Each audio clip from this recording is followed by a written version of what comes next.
a person that was actually there, because they said the father of the twins were saying, you weren't there, we don't want to hear nothing you have to say, stop just putting out rumors, stop just, you know, be quiet, basically. And then it came out that another parent that was there with their child came forward and was telling more information because they were there.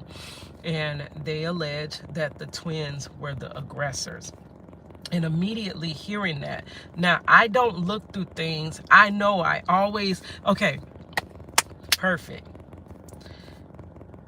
The lens of justice, I look through lenses of justice. What is fair and just per the law that they wrote? That we vote or we don't vote these bills into law. So the laws we created, either by participating or not participating, are laws, right?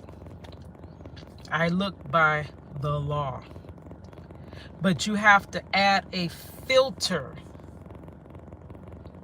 of injustice over. You know how you got filters on Instagram, you got filters on TikTok. Always, you put on the glasses of law, but after you put on the glasses of law, you're going to have to put the filter of injustice, because injustice thrives in our system. It does.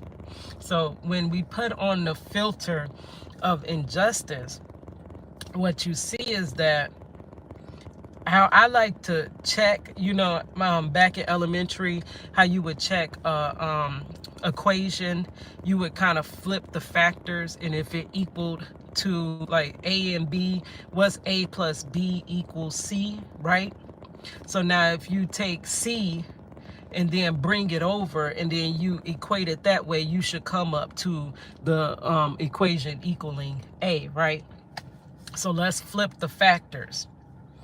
If the twins were black, they still played the same role, but if they were just black. And Karmelo was white, because they say you can't just say, I don't know why, but he was white. I don't know why we can't say that. We can't say nothing that we need to say to relay to actually relay a full thought, but he's white. What most likely would have happened, now with the lenses of justice and then the filter of injustice, they're saying that, which facts probably would have come out, right? In a case, there are things that they suppress, which is the usually anything, it's a exact legal word for it, but I can't think of it right now.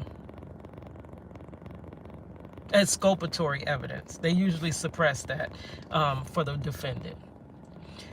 Inculpatory, anything that is going to actually show guilt, they try to enhance that. Inculpatory. Exculpatory, they tend to exclude. Just like in my husband's case, exculpatory evidence would have been the surveillance cameras, but they deleted that from the case. So now you can't depend on the surveillance cameras. You have to depend on their word, right?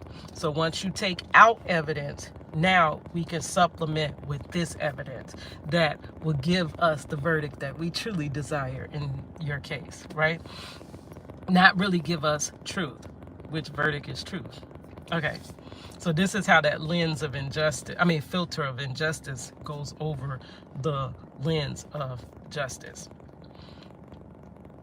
But in that case, most likely what would have happened, because the twins were the alleged aggressors, they jump Karmelo, who is white now.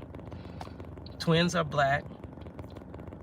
Most likely, the other twin would have been charged with the unaliving of his brother, because in the commission of crime, per your law lenses, when you and someone else conspire to commit a crime, which crime, assault, crime, there's many crimes. So this would have been an assault or a something along that sort, right? Bodily harm, something like that. When you and someone else conspire to commit a crime, if the person that is defending themselves against you is unalived, you who conspired with them to commit the crime are charged with it. You're charged with the crime. And I've had this happen in my life. I have an example of that with a childhood friend. And the childhood friend was unalived, and his accomplice was charged with his unaliving, though he was unalived by somebody else. So that's what I believe. My opinion, my thoughts, per lenses of law, filter of injustice. That's how it would have went. But now, when we flip it back to what it really is, the twins are white tea and Karmelo is black. Either way it go, if race did not matter, it should always play out the same way. But we know it doesn't play out like that. And they would have been able to, Karmelo would have then been able to stand his ground. I even marched with Al Sharpton back, Trayvon Martin, that case. That's a Stand Your Ground Florida case. And we were marching to amend Stand Your Ground because there's too much gray. I always say law is written in shades of gray. That way it's an interpretation. I'm an artist. If I don't give you a literal picture and I give you abstract art, it becomes what you think it is. So when law is written in shades of gray and it's not so definitely black and white, it's your interpretation of the law. That's why it's so many different interpretations of the law, right?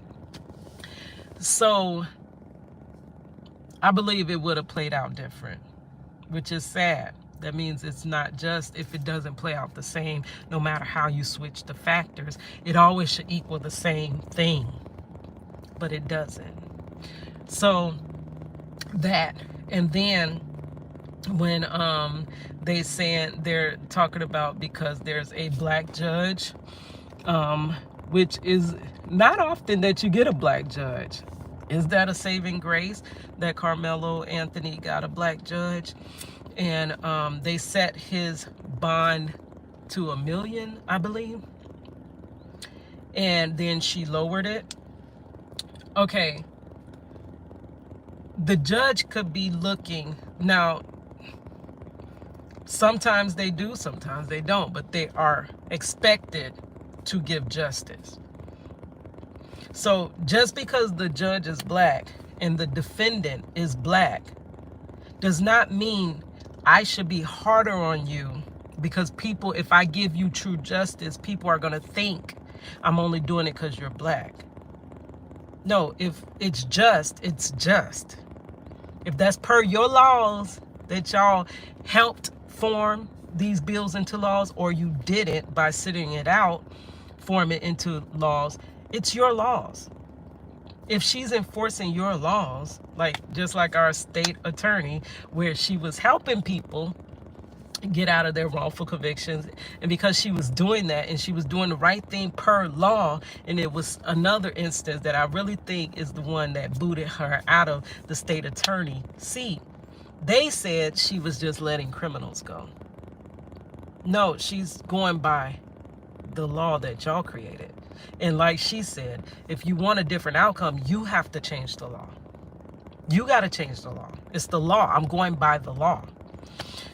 So when they tend to go by the law, when our people go by the law, if it's according to us or according to other people, they will get upset because they'll say that we're just doing it because they're black. That's the same thing that happens on the jury. When there is one black person, because they tend not to put many, if any. Girl, that rhymed and I wasn't trying. They don't put many, if any. And that one black person, they know as in the wrongful conviction of what's his name? Oh my gosh. Oh, why can't I think of his name? But they had one black jury on his case, and they became deadlocked. And the state representative that was on the case said, I would not let that happen again. And they retried him with an all-white jury. And then they wrongfully convicted him. And that man spent 42 years, the longest wrongful conviction I know, except for the ones that are post-mortem, when they're exonerated post-mortem. So, I mean, because she follows the per law, and they tend to be from the same, they're just the same ethnicity. They're not from the same demographic. She's a judge. That's a whole different background. And he's a student. He's a boy. That really seemed like from middle class or whatever. So they're in two different lanes. They're not even really, but just because the hue is the same, they assume because you're giving him justice.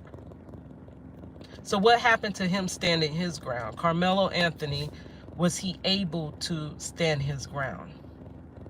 What are the other mitigating factors around the case? How do you know he didn't fear his life? Like, all of that. And then, in the Trayvon Martin case, he said he feared his life, but he never had to prove that he feared his life. So, now Karmelo, though, has to prove he feared his life. But that's what happens when you have stand your ground laws. That's why we wanted to amend it, because the stand your ground, which I was told I was, oh, stupid, you want to give up all your rights? You want to go back into slavery? And I'm like, girl, please, it depends on, I probably couldn't even use stand my ground. If I tried to use it legitimately, something really happened, and I said I was standing my ground, do you think it would work for me? It works for some. Justice for some is not even justice. It doesn't work for all. So, I don't know. Anyways, so they're going back and forth about, was it really stand your ground? Okay, and then his bond is high. You have to make, and then they lowered it, but it's still high. But he raised the money. That's what they didn't expect. That's what they didn't expect, because they set them bonds, and bonds for black men are higher, times higher. Is that justice? If a black man and a white man commit the same crime, most times the black man, if convicted, is going to get times more time for the same crime, and their bond is going to be times more. I was told all this, going through this with my husband. He has less chance because he's a black male. Just because his demographic, he has a less chance in this legal system. I've actually came contending with this system, y'all. I know this system. I've learned after I got caught, my family got caught like a deer in headlights. I quickly learned. And I would like to teach others before they get caught up in this system. Because once you get caught in it, it's hard as jail to get out of it. And we could legitimately end up in it, or something we actually did could end us up in it. Either way, it's open field. And you think your rights are going to save you, but it'd be like an illusion. What if you had an imaginary parachute on, and you were on the plane and you about to drop, and you realize it wasn't even a real parachute? You just imagine you had one on. You just thought you had one on. Someone told you you had on a parachute. But you jump out that plane. Now what? That parachute, that law, that justice is not there to save you now. You just on your own. You about to hit that ground. That's exactly how the system be. So they set the bonds higher. They didn't, I don't think, expected him to raise the money for the bond. Usually you got to do that plus collateral to make up the difference, because my husband was on house arrest. He was on a bond. I had to do it all on my own. I barely could. Most people